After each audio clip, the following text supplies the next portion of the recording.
Warning, the following video has flashing lights and also includes content that may be deemed inappropriate for some viewers. Viewer discretion is advised.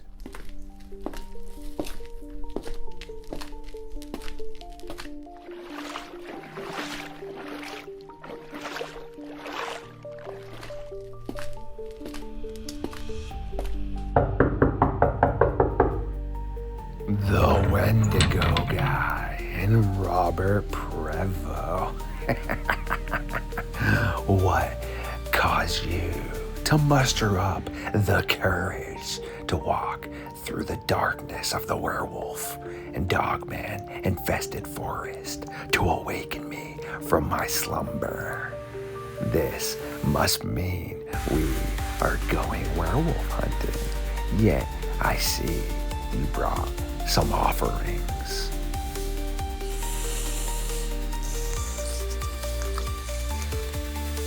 Much appreciated.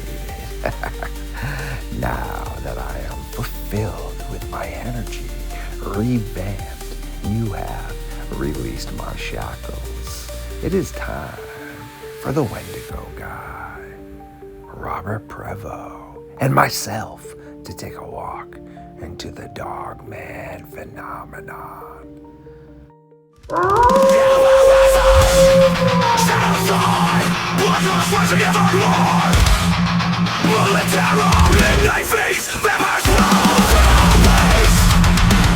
Stood up. I said, "Oh my God, it's a werewolf!" And everybody in the car freaked out.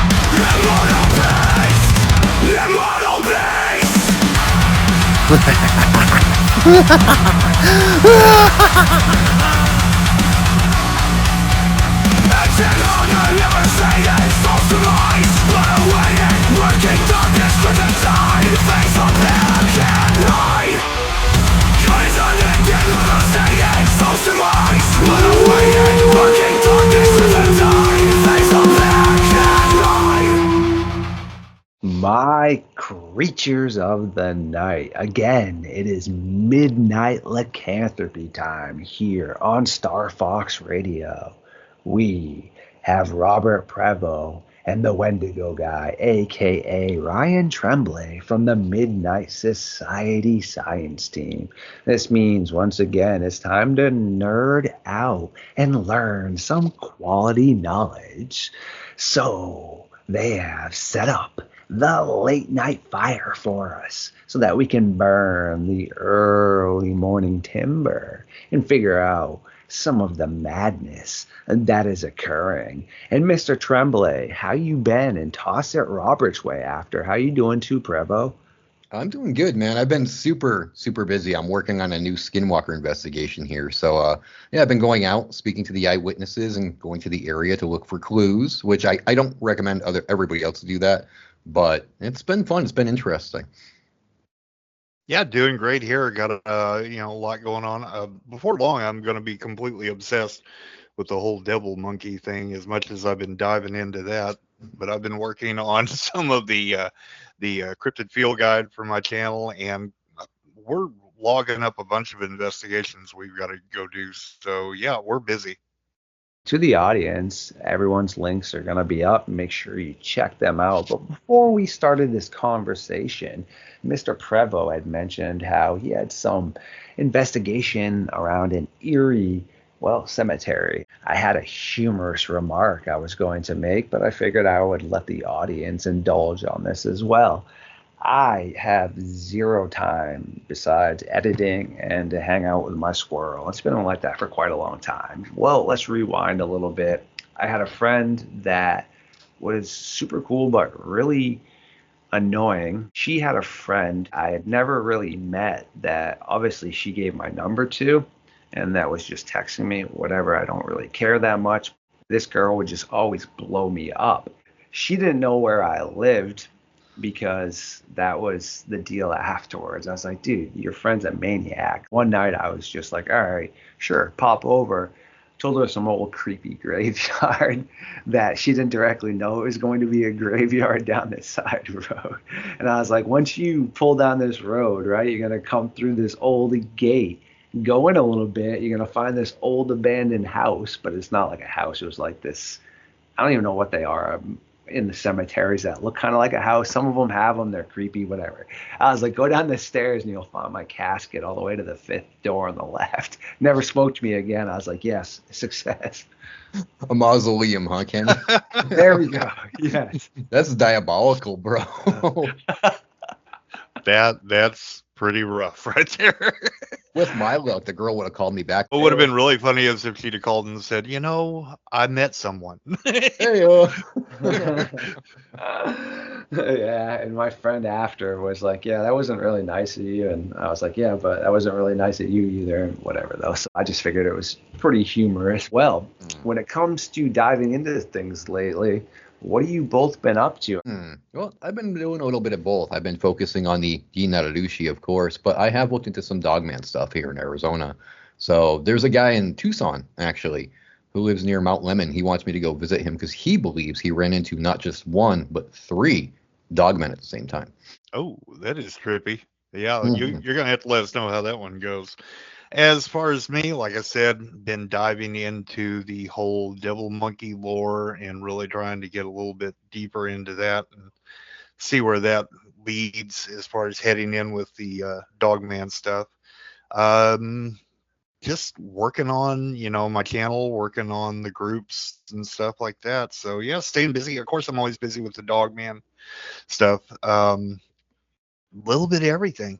Oh, yeah, that's great stuff by both of you for sure. I have, well, again, just been doing what I do over here and diving into things. And recently there was a new case of a man that went missing up here in Maine that was with some family members. So he really shouldn't have potentially gone missing, which is pretty bizarre for sure. And I was diving in with William from our science team about the whole Taylor Mitchell aspect of, could the coyotes have done that? Sure, but why did that occur? Then, previous to that, trying to figure out where Autumn Williams was. That has been the majority of my research aspects lately.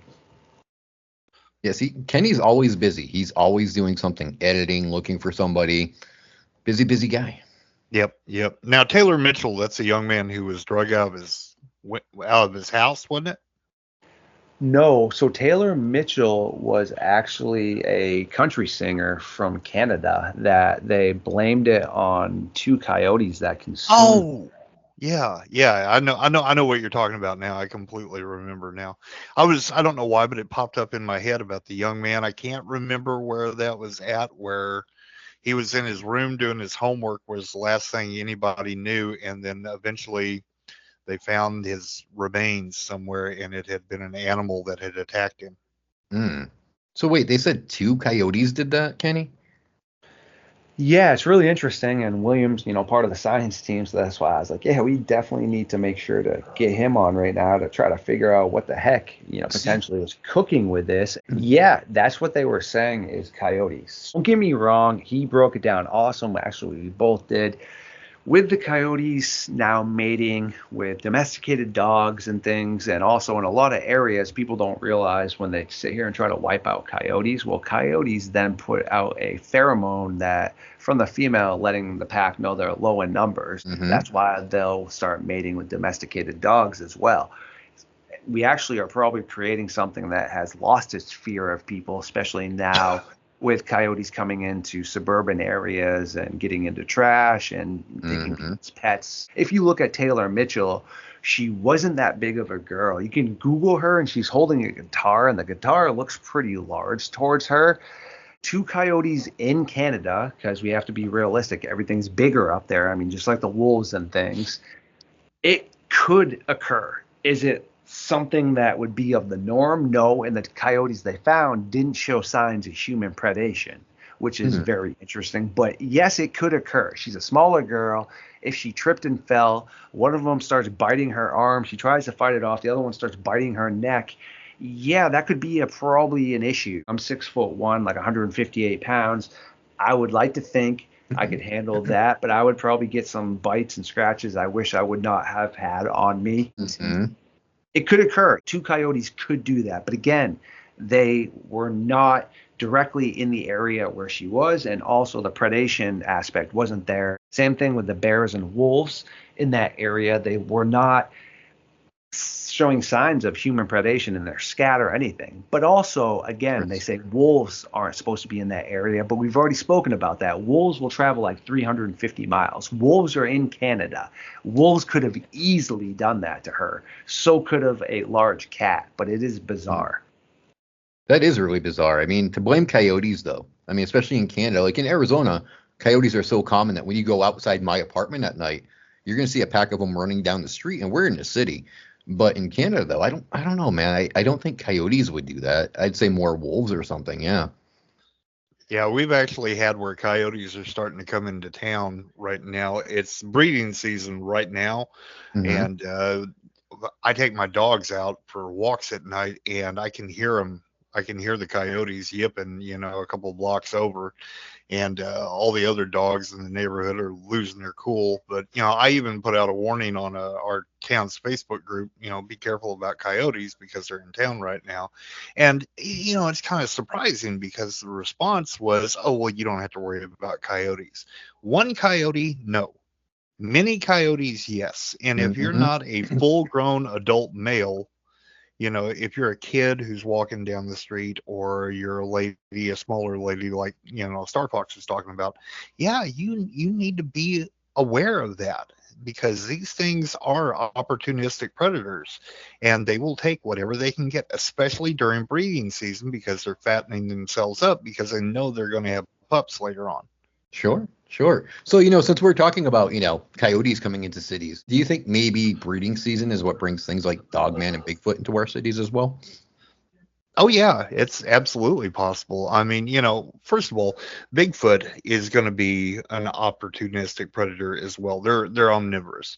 So Mm-hmm. we have plenty of accounts of Bigfoot, Sasquatch, whatever you want to call it, feeding out of dumpsters, out of the back of restaurants where they know that there's food, places like that. So that's not a far stretch. So Dogman would, whatever Dogman is, would probably follow that same pattern. I mean, if you're a predator, you're going to look for the easiest meal that you can find, especially if you also specialize in scavenging, which most successful predators will do. Mm-hmm. Yeah, I mean, it's interesting because the guy that I was telling you about that lives near Mount Lemon, that's where he saw the first Dogman, was outside of a restaurant in the back, picking through the dumpster, and he made the mistake of shooting at this thing. He didn't hit it. He just hit the concrete maybe about 5 feet in front of it to scare it off. And it ran away. It did run away, but he said that a few nights later, he was regretting that action because these things were coming to his house and rummaging through his trash and trying to get in through his basement door. So he was pretty riled up about what he's got going on there.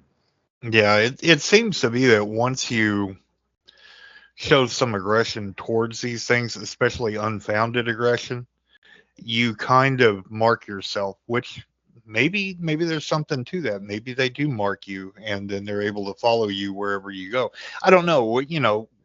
There's both a biological and a somewhat paranormal attribute to these things that we don't understand yet.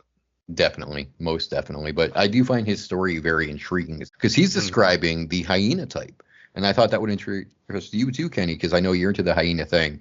And so he is seeing what I had seen about 3 years ago. Yeah, I noticed. I keep up with Brian Terrell too over on Red Dirt, Mm-hmm. and he had mentioned that they had run into one that was hyena type, but it was black. Hmm. Black hyena type. That's new. hmm That's what I thought too. So what would make it hyena-like though if it's black? I mean, was it the facial features, the way the body was formed, or Yeah, I'm sure he was talking about the head, the facial features and hmm. all of that goes along with. Just think hyena, but black. Okay, that's kind of spooky actually. Yeah, yeah. And we were talking about the coyotes mixing with dogs. I don't know if you guys have ever seen a coy dog or a coy wolf, what they like Oh to call yeah, them. absolutely. We've got them around here, and I had not seen one quite so big until about, I guess it was almost a month ago now. I was driving to work, and there was one out in the field, and it was running through the field, and I was like, that doesn't even look like a coyote anymore. It's now starting to look like a wolf. This thing was huge. That's big. That's very Yeah. big. Gnarly stuff right there, and great content by both of you. And that's something else too, a lot of people don't realize.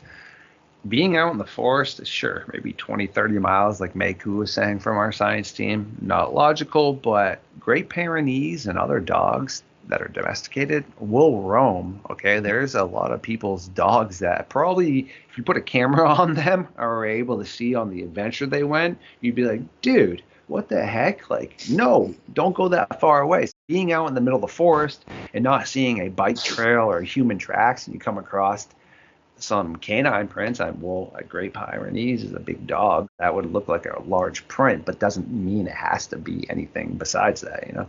True. Mhm. Very true. There's a lot of misidentification that happens in this field, Kenny. It's just inevitable. You know, people see a print and they think, oh, it's a Dogman, but it doesn't register for them to actually look into a book or look things up to see what they're really seeing. They just assume it's Dogman. That does happen a lot. Yeah. Yeah. Now my dogs, they're both Norwegian elkhounds, and not long after I got them, we decided to go on a hike, and we're hiking along this old logging trail, and it happened to have been muddy recently, but had dried up, and but it was wet enough that they were leaving tracks in some of the areas and some of the pools, and I noticed, of course, the size of their tracks. Mm-hmm. And then we're walking along, and I see another dog track, and I'm looking down, and it's like 4 times the size of their track. Now there's just one track, and I'm like, holy crap, what is this? Is this a wolf? Because I've seen wolf tracks, but I mean, not quite the size of, like, well, maybe about the size of just the palm of my hand. I've got pretty big hands, so about the size of the palm of my hand without the fingers or whatever, and that's how big that track was. And I was like, oh my God, I hope we don't run into this thing out here, because those two will go ape shit and they'll go after it, you know? Yeah, I don't know. I have a healthy fear of coyotes. Now that I started studying the skinwalkers, every time I see a coyote, I'm like, please be a real coyote. Yeah. No, these guys, my guardians, Chief, he stays right with me whenever I go through the woods. And then Heidi, his sister, she's the one who goes out and scouts out ahead of us and everything. And if she sees anything, she has a specific bark that she uses. And then, of course, Chief, he's between me and her. And, they just run a perfect team. You don't have to train them. That's just the way just the way the breed works. That's cool. That's very cool. So before we were talking, though, Robert, you said that you had a case that you were working on where they saw a deer-like thing? Yeah, we're going to be working on it in the future. Like I said, I think it's about 40 miles away from here. It starts to get up into what we call Crowley's Ridge. And there's a lot of weird stuff that happens up that way. But a guy was telling me they were looking for this cemetery. Mm-hmm. And it's one of these that's barely marked. It's an old cemetery. And they were going up a one-lane road kind of through the forest. And they saw antlers on the side of the road sticking out, thinking, oh, well, there's a buck up here. And as they got to it, they noticed the face of this thing was just all messed up. And as they passed it, they realized this was not a deer. This thing had a human body and was kind of squatted on the side of the, in the foliage, just watching them when they went by. And so, yeah, that really freaked them out. So I wonder what that was, though. I don't know, because, we know that's not falling within the range of the Wendigo.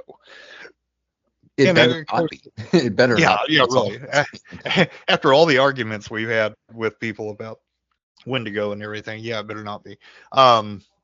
I don't know, but this same thing keeps popping up a lot where people are talking about, and misidentifying it as a Wendigo. So it's very humanoid, has a really weird looking face. He didn't say it looked like a deer skull or anything. He said it was just all messed up. And then it had the antlers of a buck. He said it was easily a 10-point.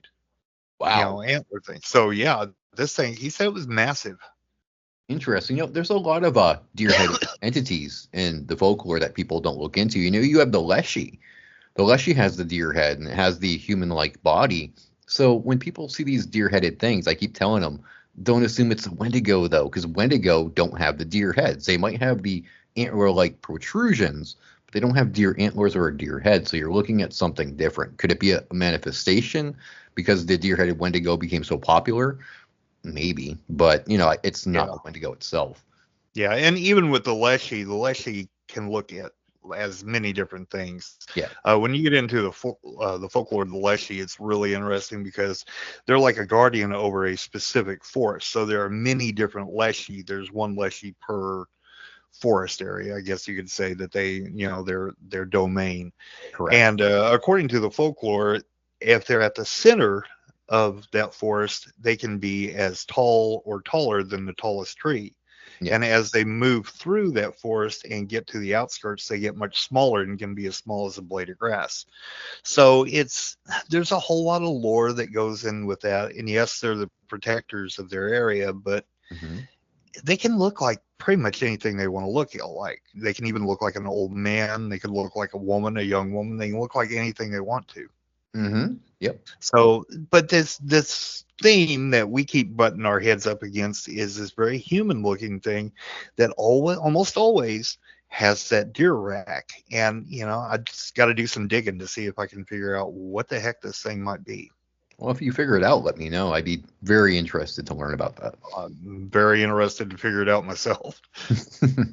And And, and I find it really interesting that it was around a cemetery. So, that kind of falls in with what we hear about a lot of times with Dogman, how yeah, Dogman hangs around cemeteries. So, could this be something similar? I don't it know. What do could. you think, Kenny? I'm just sitting here listening to the great content and conversation, my friend. Excellent knowledge by both of y'all. It's just really interesting in general. When it comes to cryptids and per se like deer heads, I have an interesting hypothesis, per se with like the sheep squatch as well. I think it's either a dogman or a Sasquatch that is wearing that on their face. I've taken a couple reports from people that swear they've seen a canine like creature-ish wearing branches or what seemed to be maybe vines or foliage on its head. Hmm. Could be coincidental, but then also there were three kids I spoke to that were pretty young when it occurred, that they were outside on their porch and heard strange kind of yipping and like barking, and they were like, what the heck? And looked over, and at the edge of the forest line they saw what they believed were these canine like upright creatures dancing in a circle around one that seemingly had some sort of skull crown or face mask on. Could it have been people like us just wearing wolf skins? Sure. I mean, it was a distance away. They were younger kids. I'm not saying that. I'm just, filtering the aspect that we've had some cases where they have been seen wearing that, potentially like the goat man and the sheep squatch. When they're seen wearing that, I think it's just a Sasquatch per se, or like a dog man that's wearing like those facial features, because I've also fielded cases, and so is like Jessica Jones and others. She actually was the first one I'd heard about until we had some others that thought maybe it looked like mud or something on their face, but she fielded a case where the gentleman said it definitely looked like this dog entity had war paint on its face, more or less. That would make sense, though. I mean, if you really stop and think about it. So Bigfoot and Dogman both have a history with the indigenous people. Okay. Mm-hmm. And there was a lot of ceremonies that the indigenous people did where, yeah, they would don the war paint, they would don the headdresses, they would don skulls. So with Bigfoot and Dogman, if they were watching these people, even from a distance, maybe it's a case of them learning from the indigenous people, so they're kind of carrying on traditions here. But there's another possibility too, especially with Dogman. Now, I forgot which tribe this story comes from, but like I was telling you and Robert, I believe a few weeks back, there was that story of the war between Bigfoot and Dogman where certain warriors were chosen from the tribe and the shaman transformed them from humans into dogman-like creatures, okay? So these things did not revert back to human after they defeated the Bigfoot. So maybe there's some kind of ancestry going on here where, these transformed dogmen are still existent in today's world, and that's why they're following their people's ways. So your theory would actually make some sense, Kenny. Yeah, that's actually really true because I mean, you got to consider these guys, the eyewitnesses I talked to, they talked about, they just kind of passed by it and it Mm. was very humanoid looking. But the fact that they mentioned that the face was kind of messed up looking, that very easily could have been that it had that skin pulled over its head or something and was just like, you won't see me, I'm a deer, Yeah, that it kind could of thing. be. And you have to, like I said, you kind of have to throw in the factor that it was so near the cemetery, and we do know that dogmen repeatedly are around burial grounds, both Caucasian and Native American. Mm-hmm. So yeah, and it's kind of interesting. I kind of wonder what is behind that. What is behind with them hanging around cemeteries? Is it the bones? Is it, about digging up stuff? Is it just the ground is easier to dig up? Is it more of a spiritual thing? So what's going on with that? But I wanted to touch on what you were talking about with Bigfoot and dogmen being around Native Americans whenever they Okay. were performing different things. I've asked this question before on my own podcast where somebody was talking about tree structures. Mm-hmm. And of course, we know that one of the tree structures that Bigfoot supposedly makes is the teepee structure. Mm-hmm. So I have often wondered, were they historically watching them build teepees and decided, oh, okay, well, we can do part of that, or there's just something that they kind of learned as watching and decided to replicate it, so maybe that and some of the other things that these entities, these creatures, these cryptids do has a relationship to that historical connection with Native Americans. I would say that it does, because I mean, not just the teepee structure, Robert, but even the bends that they find. I was Yes. told by one of my indigenous friends that those bends, that was a warrior's way of marking his path. So he was scouting ahead while his brethren were behind. He would bend a tree, and it would bend in the direction that he was going, and it would show them, I went this way, or this path is clear, it's safe to go this way. You get to see Bigfoot do the same thing, and they Yep. say Dogman does something similar, which I think Bigfoot's more likely to do it. I don't think the canines are going to really be able to copy to that degree, but a lot of the bends and the structures that people find on the ground, and even the stick markings that people find on the ground, that's an indigenous thing as well. That's a way of communicating with people. Even the rock piles that people find, that was an indigenous thing as well. So I think Bigfoot really observed. Yep, I think you're right. And if Dogman is doing these same things, then we have to kind of up the ante on how intelligent these individuals are, because they're not strictly as savage as we see. Because if they're able to do that, that requires some thinking. We're dealing with something that's a lot more intelligent than we've probably given it credit for, if that's the case. Agreed. I think it's a very strong case of monkey see, monkey doing. No, I'm not saying that Bigfoot is a monkey. So, As soon as you say monkey, I start thinking devil monkey again. So. yeah, I kind of did that to segue into your devil monkeys. Because, I mean, you have to wonder, do devil monkeys make structures at all? I mean, primates are known to do things like that. And if devil monkeys are a type of primate, why wouldn't they make structures, Exactly. So is true. everything attributed to Bigfoot, or are we just kind of jumping the gun here going, oh, well, a Bigfoot did that without really looking into it? And maybe, just maybe, some of these structures are devil monkey made. That's true. And I think we do make a lot of assumptions because there's a lot of other things out there that we're still not. I mean, we don't even touch on things like, the pale crawlers and the other things that are seen out there that, there's a lot of other things that probably haven't even been given names yet. Oh, I wish we would touch about the pale crawlers. I am so fascinated by those things. Oh, I am too.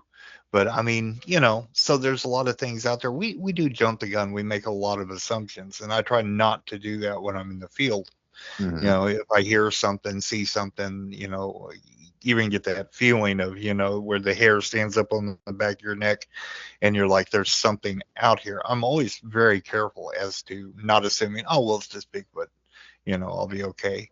You never know what you're up against. That's true. And caution is the best thing to have when you go out. No matter where you are, it's the best tool you have in your belt. So, yep. What do you think, Kenny?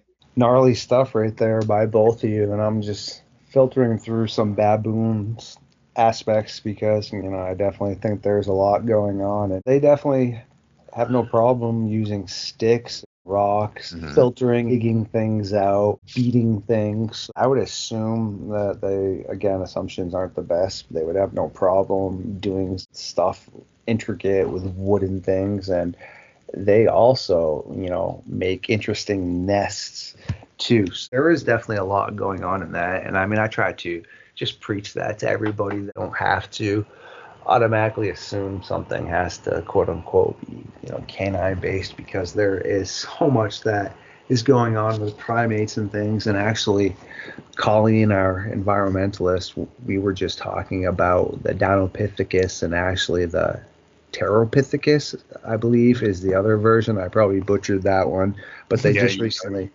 Oh, wow. Basically a lesser known version of another savage-like primate. It wasn't as probably human watch out for as the Dinopithecus was, but it also wasn't really something you wanted to mess with. I don't know. The more I just kind of look into these things, just try to think logically for a second. There's just a ton that point towards baboons. Actually, I just have to, I'm not going to respond to this individual's comment, but you're going to love this. Somebody literally just commented on actually, Robert, yours and I's video about the LBL and how it's, potentially not what people think it is.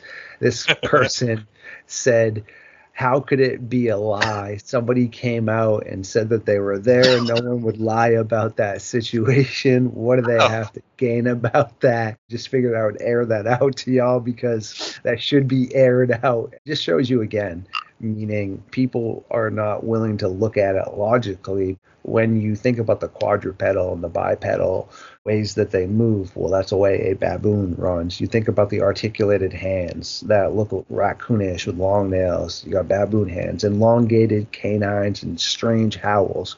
Baboons do that. They have glowing eyes. Yellow baboons have nocturnal vision because they have to deal with leopards. They have large manes. They're in packs, and they also love to dig holes and such and climb trees. Not saying everything to do with Dogman is a baboon. I'm not saying that whatsoever. Right. I'm just saying those are a lot of the characteristics I hear about. Does that not point towards something being potentially primate based? And it looks something, that could be canine. If someone has not seen a baboon and doesn't know what they look like in the middle of Michigan or Ohio or something, this thing sticks its head up out of a bush, starts screaming at you and charging at you. Baboons are super aggressive. The Dinopithecus that we spoke about was massive and would have no problem being like, what, you want some of this? Also, they bang on things. Imagine, I know my nieces are super smart, right? If they were to have seen a baboon looking in their window at night, I promise you they would say it was a monster, okay? Just because it's scary looking. And I just think people need to step back a little bit and stop with the whole, it has to be canine. I'm not saying canines aren't involved. Another aspect people don't realize, wolves will stand up on their hind legs sometimes for a little bit to look over grass and things. Okay, look up to anyone out there, a Canadian jet black wolf, and see how large that looks. Now picture Mr. Tremblay, Mr. Prevo, and myself out, whatever, exploring, doing what we're doing, and this massive wolf stands up for a second as it would to potentially look over this grass or foliage to see the deer and things, and we see that. That would be a huge head now, and it's lifted up over the grass looking at us. We would then think it had to be bipedal. You can see that part right there being involved as canine, but again, that's where it kind of stops for me. Yeah, I get that. I totally agree with you, Kenny. And I think that there's a lot of misidentification as far as Dogman goes. I mean, when you look at the chart, that little Dogman chart that somebody gathered up, I've always wondered, why do they have the chimp-like or monkey-like features listed on a Dogman chart? Because that shouldn't even be a canine thing. If you're saying chimp or monkey-like features, shouldn't it be primate and cast off into the Bigfoot section? Yeah, I've always been a little confused by that. Yeah, I have too. I think that was developed by what does he call himself? Matt Squatch. I believe that he's the one that came up with that, and he started off with the Bigfoot one, and then from there switched over and decided, well, I'm going to do one for Dogman, which I think he had some value ideas behind it, because anything, you need a basis from where to expand from. So Sure. that's something that we can look at and go, okay, well, that's cool, but what about this? But Hmm. it gives us something to discuss and to argue about. Kenny, I wanted to touch on where you were talking about with the baboons and the possible relationship with Dogman, especially where we're looking at Dinopithecus. We have to remember Dinopithecus, the bones that we have, and there's very few. What we have is from Dinopithecus, you're looking at 10,000, 12,000 or better years ago. So this is the age of time whenever Smilodon was walking around, Megatherium, and all these other ones. So evolution plays a part. So whatever environment these things are in, that big if they were able to continue to exist, they're going to evolve beyond what we understand a baboon both to look like and to act like, and everything else. Hmm. If you take a troop of baboons and you were able to bring them to the middle of North America, stick them in Oklahoma or something, and they're able to adapt, their behaviors are going to change. What they eat, the way they work as a troop, the way they hunt, the way they look for food, it's going to evolve because they have to with that environment. So as that environment changes, for them to be successful, they also have to change, Hmm. which may mean getting bigger. It may mean more time underground. It may mean that their ears change a little bit from what you think, because we look at baboons and we know what a baboon looks like. You can almost picture what it looks like before you look it up on Google.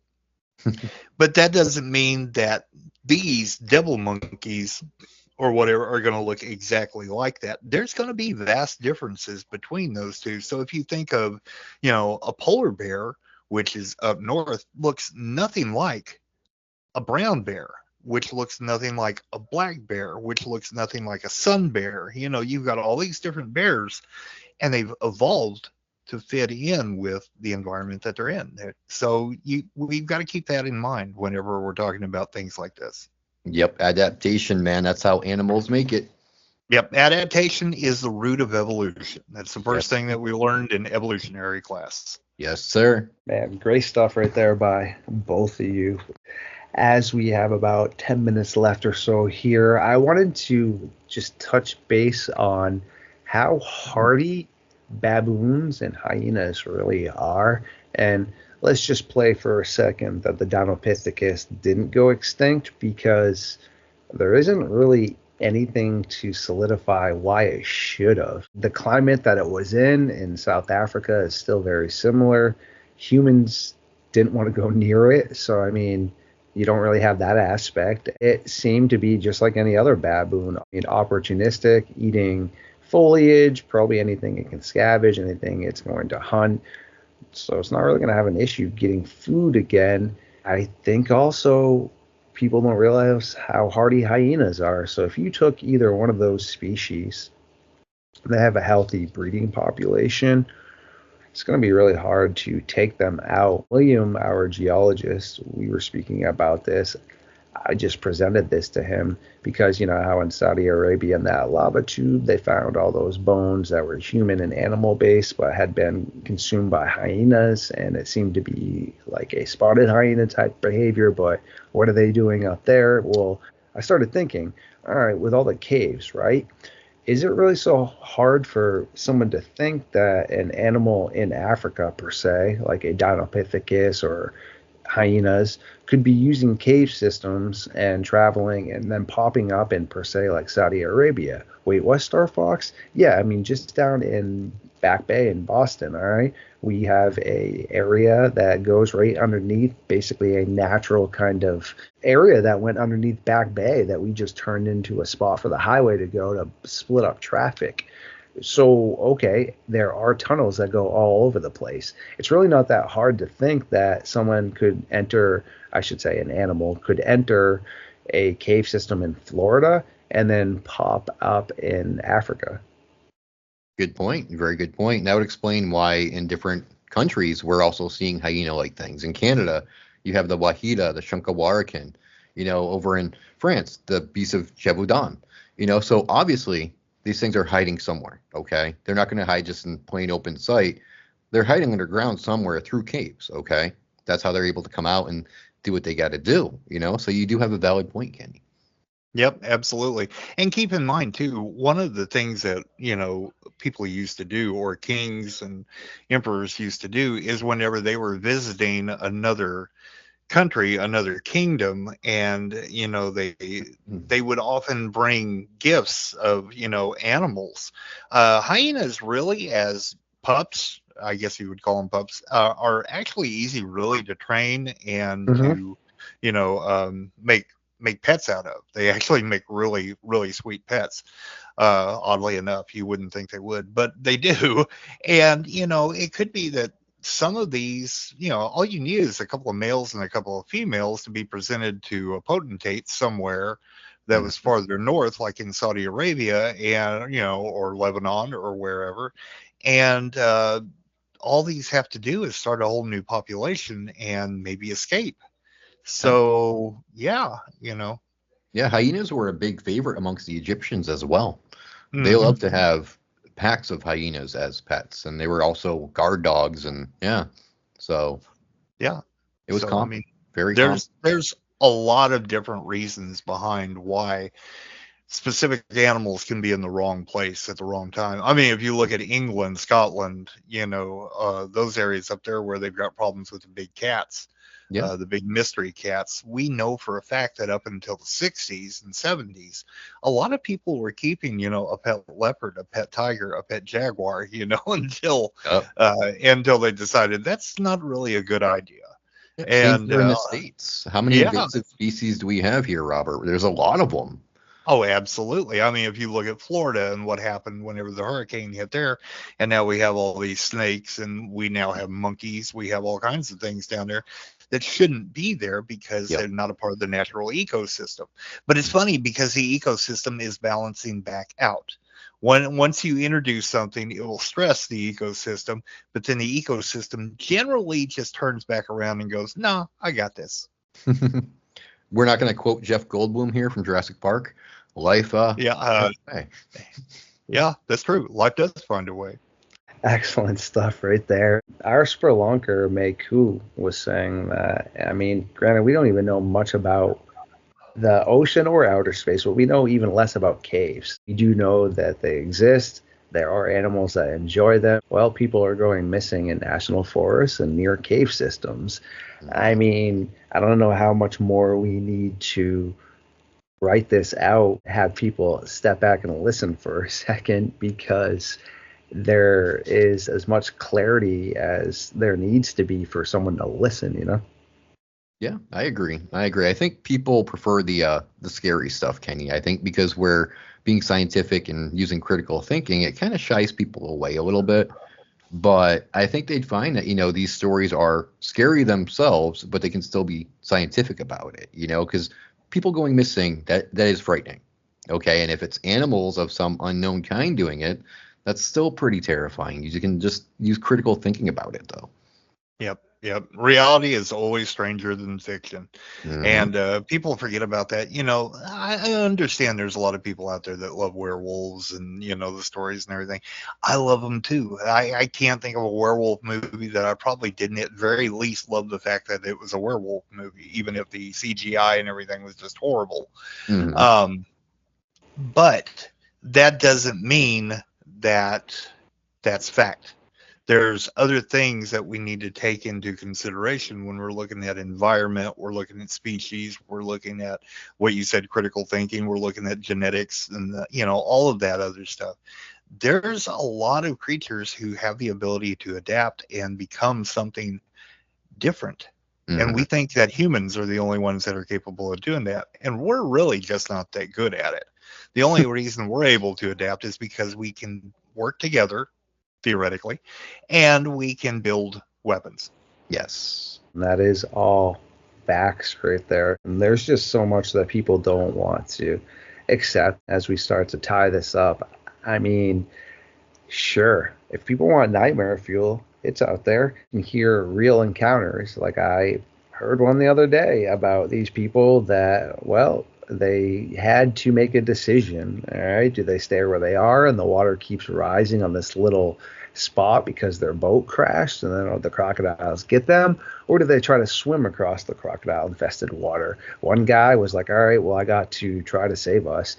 Swims across. As he gets across, he gets attacked by a crocodile, right? Ends up surviving, but the people on the island can hear him screaming. And now put yourself in the situation of the guy being attacked by the crocodile. As he realizes before this happens, he's so exhausted and he just needs to pull himself out of the water. All of a sudden, he looks over and boom, what's looking at him? A massive crocodile. And it just starts going crazy on him. Oh, crocodiles are savage too, man. Yeah. That's absolutely true. And that's kind of why, whenever you see animals crossing the river where there's crocodiles, they'll go in a massive number because they know the ones on the outside are possibly the ones that are going to get hit. Mm-hmm. But you have so many moving that the chances of a crocodile being able to get at one of them is much less than a single animal going across. Mm-hmm. Again, great stuff. And people want nightmare fuel. Well, what about the kid that goes surfing? Nothing is ever found of him except for a surfboard where the bite frame shows a, well, very large, maybe 20-foot shark. Boom. That's nightmare fuel right there. So people want to hear nightmare fuel. You can find real life nightmare fuel, but everyone's just got to pump the brakes on. I don't know. I just saw an iceberg the other day of how many cryptids there were. I was like, all right, I believe we'll talk about it one time. I would have to actually think. But at the moment, I'm willing to commit to Sasquatch and Dogman. That's pretty much my belief right now as to how far I'm willing to go into the cryptid realm. But like, there are just so many things that go way past that. And I shouldn't say that. I mean, I'm very intrigued with like the skinwalkers and things like that. I'm not talking about that. I'm talking about like more of the, because I don't really consider those cryptids so much. I'm talking about, yeah, I'm talking about like I can't even think about what the entity is, but if you make it laugh, it bends over and the water falls out of its head, and then somehow it's your pet after, and then these like bizarre, I don't know, just you both know, okay?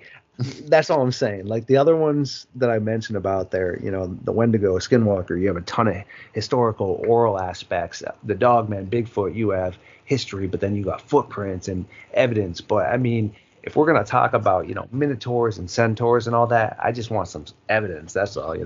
Sure. That's a scientific mind right there, Kenny. Yeah, I agree. And there's a lot of things, you get into Mothman, you get into the goblins and the different stuff. And I'm not saying that they didn't exist, that they didn't happen. There's plenty of eyewitnesses for, what happened with Mothman. But that doesn't necessarily make them a cryptid either. That could make them an entity of some type, and we don't necessarily understand. There needs to be, I think definitely there needs to be more investigation into some of these different things because, like John Keel said, there's kind of what we call the goblin universe, where it seems like these things, just oddball things, seem to pop up and then disappear again. Like the infield horror. Just things that don't biologically make any sense whatsoever pop up into our universe and then are gone. Could that have to do with multidimensional? Sure, we could get into some deep quantum physics and quantum mechanics talking about stuff like that. But, how do you go looking for Mothman? You don't. We know how to go looking for Sasquatch. We have a general idea because of all the work that investigators like Linda Godfrey and others have done. We understand a little bit more, and we're every day understanding a little bit more about Dogman. So, yeah, I'm with you, Kenny. Probably more than I'm probably willing to say because I'm really deep into folklore and understanding all about those different things. But you're absolutely on the right track. I mean, when it comes down to critical thinking, I mean, am I going to go out and start looking for different kames and kaijus and yokai and things like that? No.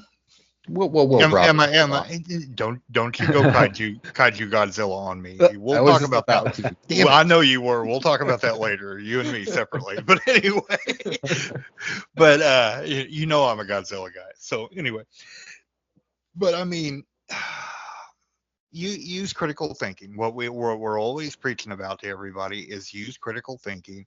And if you run into something strange, do the best you can to try and actually, while you're running for your life, kind of get an idea of what the hell you're running away from, or kind of Yes. get, because maybe what you're seeing isn't what it is.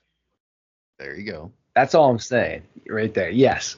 Excellent. One last example is I've been watching Monsters and Mysteries in America. All right. This is just what I mean. I'm always willing to sway my opinions about things, but I'm just asking for the same reasoning as to why I believe, like I said, in Dogman and Bigfoot. Just show me things. This woman and her friend supposedly saw a spider woman in the attic. Okay. Oh, Interesting. Interesting, right? I'm not saying Yeah. they didn't see something, but can anyone ever show me anything scientifically to support a spider woman? No. So that means I have to take the testimony of these two people at 100% face value, and I just don't think that's logical. it's a valid point. Yeah, I'm with you on that. That's again when you're getting into entities and things like could any entity theoretically make itself appear to be something like that? Sure. I'll go out on a limb and I'll give you, yeah, it's possible because we Mhm. don't understand the dynamics of the way the science works behind what entities do and what they don't do. That's a whole huge conversation that would take a whole new podcast to talk about. And we'd never get done and we'd make more people angry. So yeah, what do you do with that? All you can do is say, well, that's an interesting eyewitness statement. Mhm. Because how do you investigate that? Because you go up in the attic and you go look around for the next 2 years and you never run into Spider Woman up there in the attic. So are they lying? Are they making it up? Did they see something that wasn't there? Are they having hallucinations? Or did it really happen? I can't say yes or no to that. There's nothing I can do with it. That depends for me, though. Is it the Spider Woman as in Sydney Sweeney from Madam Web? Because if not, I'm not going to go looking for that Spider Woman, man. Absolutely not. That's hilarious. But no, exactly, Robert. That's all I'm saying. It's just I try to be logical about things. And well, is there anything else you two excellent minds would like to touch base on tonight before we let you boogie? I think we rounded all the bases tonight. Yeah, I think we've touched on everything. Everybody's super busy all the time, but we definitely want people to tell us about the encounters with the weird stuff that they've encountered, especially Dogman and all the freaky stuff. So reach out to one of the three of us. We're more than happy to hear if you don't get the right answer from Kenny or Ryan, reach out to me. I'll probably give you the wrong answer too. But I mean, and if it's something that you want us to reach out to somebody else, we know a lot of people. So I mean, Yes, indeed. if you're listening and you've encountered something strange in your neighborhood, who are you gonna call?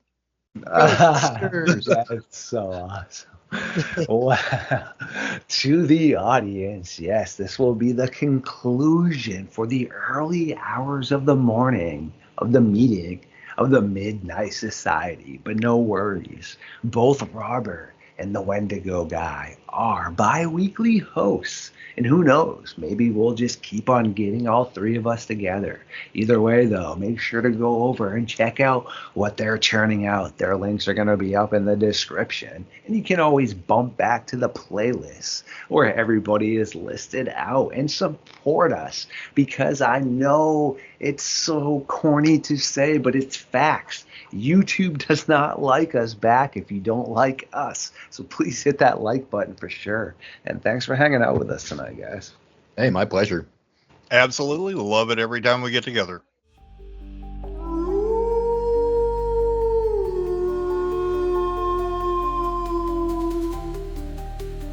My creatures of the night, thank you once again for watching. If you do enjoy my content, please comment, subscribe, and share it. Make the algorithm acknowledge us. Until next time, stay safe, be good people, and remember, the darkness